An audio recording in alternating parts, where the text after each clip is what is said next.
গুজরাটি সেলাই শুরু করেছি। এই সেলাইটা কিন্তু অনেক সহজ, আবার বিষয়টা বেশ জটিলও আমার কাছে মনে হয়। মানে সহজ, কিন্তু এই যে প্যাচ দেওয়া, কোনটা থেকে কোন দিকে যাওয়া, এটা কিন্তু অনেক মানে জটিল একটা বিষয় আমার কাছে মনে হয়েছে। আমি জানি না আপনাদের কাছে কেমন মনে হয়। তো এখানে আমি ছোট্ট একটা ডিজাইন ড্রয়িং করে নিয়েছি, 4টা ঘর করে। আর এটা একটা বেবি ড্রেসের জমিনে কাজটা করছি।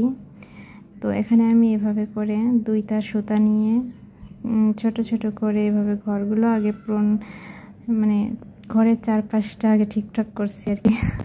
যাই হোক, এই কাজটা করতে আমার খুবই কঠিন মনে হয় আমার কাছে। আর যারা কাজটা রেগুলার করলে হয়তো তাদের কাছে সহজ মনে হয়। তো দেখেন, প্রথম ধাপ শেষ, এখন দ্বিতীয় ধাপ শুরু। তো এটা প্রথম আমার করতে একটু ঝামেলাই মনে হচ্ছিল। তারপর যখন কয়েকটা ফুল করলাম তখন আর কিছু মনে হচ্ছিল না, তখন আমি নিজে থেকেই পারছি। তো মনে হচ্ছে এখন আমি পারবো, এখন আর ভুলবো না। এই ছোট্ট একটা ডিজাইন, এই সেলাইটা দিয়ে আমি অনেক আগে একটা ড্রেস তৈরি করেছিলাম, সেটা ডিজাইনটা একটু ভিন্ন ছিল। তখন আমি কান ধরে বলেছিলাম, জাল্লা এই সেলাই আমি আর কখনোই করব না। কিন্তু আবারও কেন জানি না ড্রেসটাতে মনে হলো, আচ্ছা এই ছোট্ট একটা ডিজাইনটা ট্রাই করা যাক, দেখা যাক কি হয়। সেই থেকে এই ডিজাইনটা আমি এই ড্রেসে করছি। তো আপনারা যারা করতে চান না, ভয় পান, তারা ট্রাই করে দেখতে পারেন, হয়ে যাবে।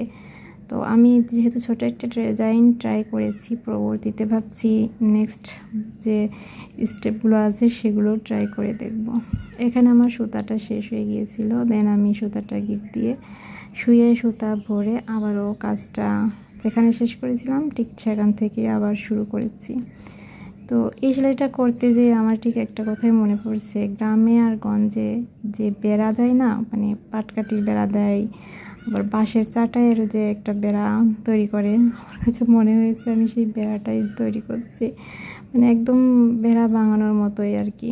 তো এই ড্রেসটাতে আমি বিভিন্ন কালারের সুতা ইউজ করে এই ডিজাইনটা দিয়েছি। পরবর্তীতে ড্রেসটা আপনাদের সাথে শেয়ার করব। আজকের মতো আপাতত এইটুকুই দেখুন।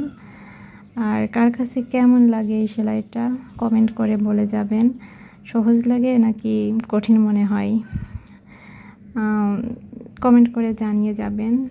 আর আমার এই কিউট সেলাইটা কেমন হয়েছে সেটাও জানাতে ভুলবেন না। আজকের মতো এ পর্যন্তই, আল্লাহ হাফেজ।